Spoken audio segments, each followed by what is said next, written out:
Hi kids, welcome back to another pizza party. I'm Mrs. Pizza, and this is a reading vlog. Now, I'm not quite sure what this reading vlog is even going to be because I've just recently gotten out of a reading slump, and I feel that it's like just out of my eyesight, just around the corner. She could come back at any moment. I keep saying she's dead, but she could resurrect herself and make my favorite thing in the whole wide world my not favorite thing. So what we're going to do is just keep reading, and if we don't feel like reading something, we're going to DNF it. We're going to be kind to ourselves. Self-care is DNFing, correct? Yes. I was thinking that I have a bunch of really beautiful books from a book subscription service that I am paying for, and I'm not reading these books. They just keep showing up, and I'm like, oh, that's absolutely gorgeous. Look at you. Onto my shelf, never to be touched again. So maybe I should start reading some of these books, you think? Oh, I almost forgot. Let me go get it. Ma'am, that is my microphone. Go somewhere with your diaper. I got this today. And I have a feeling I know exactly what this is. Oh, yeah. This is Witch King. This is the new fantasy novel by Martha Wells, who I think is pretty famous for the Murderbot series. Witch King draws together Martha Wells' signature ability to create characters we adore and identify with, alongside breathtaking action and adventure, and the wit and charm we've come to expect from one of the leading writers of her generation. Well, this is stinking gorgeous. Let's get it out of the plastic so you can see it, because I can see it just fine. Ooh, looky there. Oh, shut the fuck up. I know who you are, the demon the mortals call King of the Witches. Do you promise revenge? This is gorgeous. There's a whale. I know literally nothing about this other than there's a Witch King. So this is one of the many beautiful books that I have sitting on my shelves. But one of the things that I'm actually planning on doing this afternoon is redoing my TBR shelves, because I feel like I've acquired a lot of books and I don't even know what's there. And so now I just go and stare at it and have the decision paralysis and don't read any of my physical books and then just read something on my Kindle, which is not what I want to do. Why have physical books if I'm not going to read them? I like reading physical books. So we are going to reorganize my TBR shelves so I can purge some books, so I can organize some books, so I know what I'm working with, so I can look at all my pretty books. I might have 2 TBR shelves though, so this is getting a little out of hand. But let's see how this week goes, you know?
right, my life is chaos and I'm trying my best. But I think the dogs have calmed down a little bit because I've been recording for a moment. It's like as soon as I turn the camera on, they're like, it is party time. Let's get this mosh pit started. But I think we're calm. Aside from Cheese is very juicy. What are you eating? Obviously, a toy got destroyed somewhere in the house, and these are its innards. And they're just sitting here enjoying the spoils of your murder. I've decided that I'm going to pick up one of my Illumicrate editions. I know I probably already said that, but it's literally been, I'm pretty sure, almost a week, and I have not picked up any of them. And I need to start reading through them, because what is the point of me having all these beautiful books if I don't read them? So the first book that I'm going to pick up is this bad boy. This is going to be GodKiller by Hannah Kanner. It is absolutely gorgeous. And I will do some glamour shots of it so you can see how beautiful it is. It's got amazing end pages. The hardcover, the naked hardcover, just drop dead gorgeous. Just absolutely stunning. This is not a huge book, and I've heard really good things about it. This is the first book in a new series by this author, and I'm very, very excited to pick this up. And I have a pretty edition, so maybe I should read some of these pretty editions. But while I'm also reading this, I have also picked up the Scourge Between Stars, which is by Ness Brown. This is a horror sci-fi novella. I feel like this is going to give us alien vibes. That's what I'm getting from the cover. I know we are following our main character who is on a spaceship, a very, very large spaceship that has been flying for a very, very, very long time. I believe our main character was born on the ship, but it is so far away from still being at its destination. We're talking hundreds of years until it gets where it needs to go, and they only have decades left before this ship completely falls apart. So they're just slapping duct tape on everything and trying to make it where they need to go, where I think they're going to encounter something out in the dark, the darkness of space that is terrifying and disturbing, and I'm here for it. It's also an audiobook, so I can do things around this house, like walk these 1,000 dogs that are currently in my house because I am pet sitting right now. And because there are a million dogs here, I need things to listen to while I'm walking these million dogs so that they don't completely just rip my house apart, because playtime here is serious business. I am going to start GodKiller here today, and I think I'm going to continue on with my novella. It's pretty short. I think it's only like 4 hours, so I'm sure I'm going to finish it pretty soon. But we're going to work through some of these beautiful books I have on my backlist, because I just don't think it's a good idea for me to just hang on to them forever and never read them, right? But I will check back in with you when I have something to talk about, hopefully.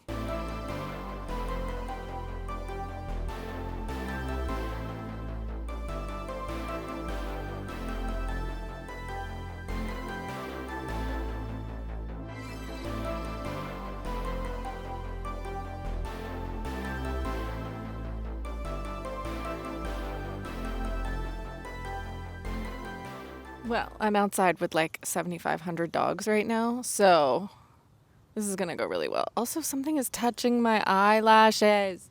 This is going to go great. I know it. It's another beautiful day. Usually at this point in the year where I live, it is like 1,000 degrees outside, and I think it's only in like the high 70s, low 80s today. And there's cloud cover, so it's magical outside, so I just want to be outside. But since I finished a book, it's time for an update. I ended up finishing the Scourge Between Stars, and what I will say about this is I can't really give you any more information than I've already given you. It is a giant space station that is full of thousands and thousands of people that is slowly trying to make its way back to Earth, but it is in dire straits when something might be on the ship. We are following our main character, Jacqueline, also known as Jack, and she has an android that she's also working with a lot. This is super short, so I can't really give you anything more. I will say I ended up giving this 3 stars. I enjoyed it just fine. I didn't really find it scary. I think a lot of the imagery that even felt slightly scary had to do with other media that I've consumed that is similar to this that I find scary, but for the most part, it was fine. I enjoyed it. It was someone stuck in the middle of space. They can't get off this spaceship, and something is on the spaceship with them. That's terrifying, right? I would read more from this author, but this wasn't like a new favorite or anything. If you like kind of sci-fi horror, this was a good time. I enjoyed it. It was easy to get through. I think it's only 4 hours long as an audiobook. but I got through it pretty quickly. So I decided to pick up another audiobook since I have 5 million dogs at my house and need to be able to, use both my hands a lot. I decided to go with When in Rome, and this is by Sarah Adams. This is the first book in a series, which is called the When in Rome series. This is book 1. I believe book 2 is about to come out soon or has just come out. That one is Practice Makes Perfect. But I picked up this book, and this is the story of a pop star whose name is Ray Rose, and she is feeling a little bad about her life. She's not feeling too fulfilled right now, so she has gotten in her car and decided to make a break for it. Just get away before this next big tour starts, because she's a giant pop star, and she's got a big tour coming up in a few weeks. So she gets in her old car that she used to drive before she was famous, takes off, and ends up breaking down on her way to a very tiny town because she wanted to get to Rome, but obviously couldn't get all the way out of the country. So she went to the closest Rome she could get to from Tennessee, which was in Kentucky. So she has ended up broken down in this teeny tiny small town right in front of, the house of a super hot guy that just happens to own a local pie shop. And he wants nothing to do with our pop star because he's been burned in love before, but these two have an immediate connection. It's going to be a romance. It's going to be easy to get through. I have a feeling. I don't see this throwing any big twists and turns my way. But I didn't really want anything more than just an easy to listen to small town romance. And I think that's probably what I'm going to get. I've also started GodKiller by Hannah Canner. I'm pretty sure this fern is eating my hair. Excuse you, sir. Inappropriate. I have started that one. I haven't got that far into it, but I think I'm going to go pick it up and bring it out here and do some reading outside on this beautiful, glorious day. And I will update you what's going on with that one once we're about 100 pages in. There's just a jog. Just jogs. So many jogs. Hi, Winnie. You are juicy. That's a good spot. No, I like it. Here you go. You can just hold that for me. This is perfect. This is nice. We're talking about my tomatoes, Winnie. Winnie needs some attention. She's feeling a little bit neglected now that there's lots of dogs to take my attention. I'm going to go mess around in my garden, look at my beautiful tomatoes, look at all my beautiful plants, and read a book outside on my new patio furniture that I'm super excited about. Bye, Winnie.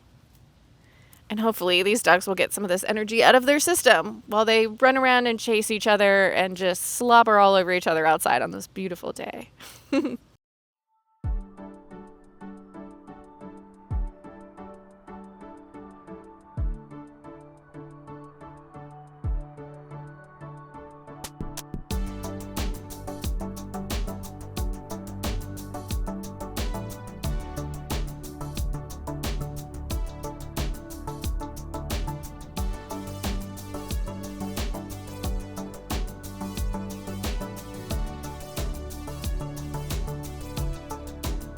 Cheese is in attack mode today. So let's see if we can get through this without me being maimed. That's right. You're adorable, but also violent. All right, we're here for a little bit of an update. So first update being I have gotten to and surpassed the 100-page mark in GodKiller.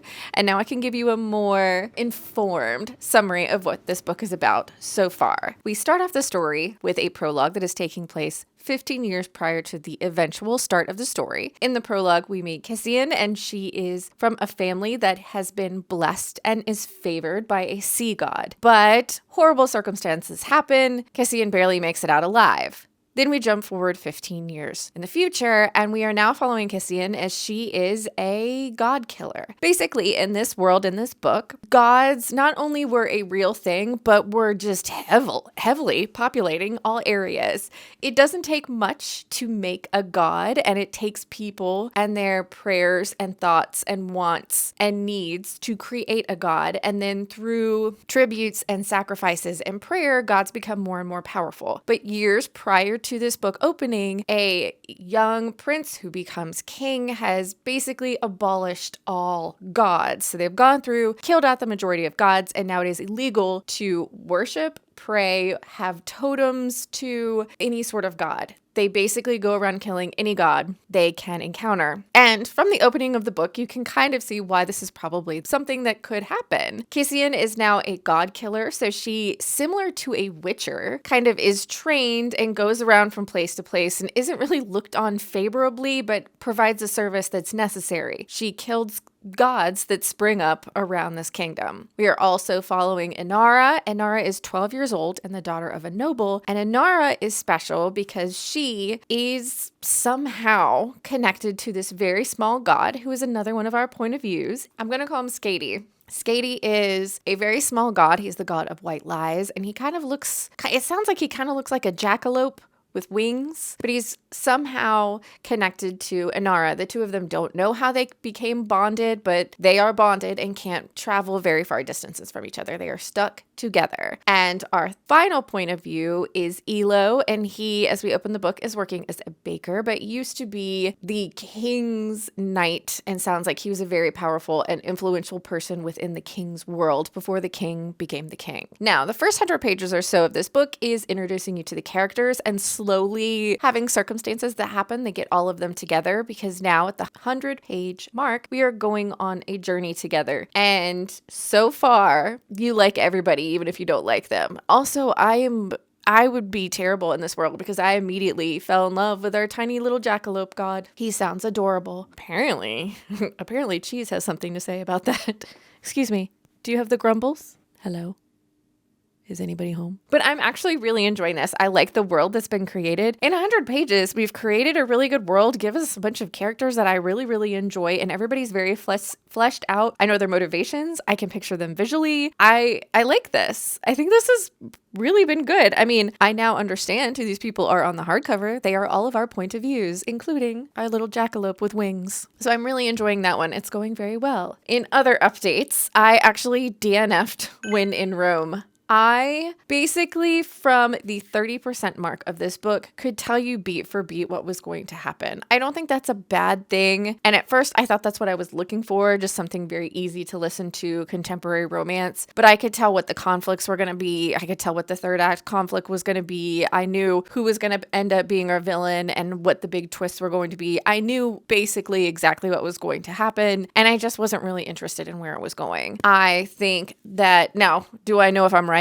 No, but I'm pretty sure I'm right. And I'm not going to tell you what I thought was going to happen because that would obviously be spoilers, even if it's not true, though I'm pretty sure it was true. But I ended up DNFing this because I just really didn't care. At the 30% mark, I did not feel like there was any tension created between the two main characters. And when I started this vlog, I said that if I wasn't feeling a book, I was going to put it down. And I wasn't feeling it, so I put it down. I decided that since I picked up GodKiller because it was the most beautiful book that I own. I was going to pick up an audiobook that I just thought the cover was pretty. I mean, it's as good a reason as any at this point. I literally did not look at the synopsis. I picked it based on, I liked the cover. I thought it was pretty. I picked up Horrid by Katrina Leno. This is a YA horror novel, and the cover's gorgeous. There you go. This story opens up with Ruth and Jane. Jane is our main character, and they've had something very tragic recently happen and are without any sort of money, or they're destitute. They have no funds, and so they have to move from their home in California all the way to the home that Ruth, our mother character, grew up in as a child in It's rural Maine. Sounds like a very small town in Maine. So a very different location than Jane is used to being in. And this house that they move into has some sort of history going on because everybody seems really creeped out that they moved into this house. Our main character Jane is also mildly obsessed with Agatha Christie novels, so there's going to be some sort of mystery unraveling, I'm sure, because you don't mention Agatha Christie in a book unless there's going to be a mystery. It's fine so far. I don't know where it's going, so that's nice. And I literally picked it because of the cover. And I'm not gonna read the synopsis because I don't want to know where it's going. I'm along for the ride. You know, I'm just being superficial and picking books because I think they're pretty, and I'm okay with it. I've got some time this evening because I got off work a little bit early, and I'm going to put a dent in this bad boy again, and we'll see. It's supposed to, well, it doesn't look like it's going to rain anymore, but for a minute there, it looked like it was about to pour outside. It's the summer in the South. We have no idea what the weather is going to be from one minute to the next. I'll check back in with you when I have something to talk about, you know?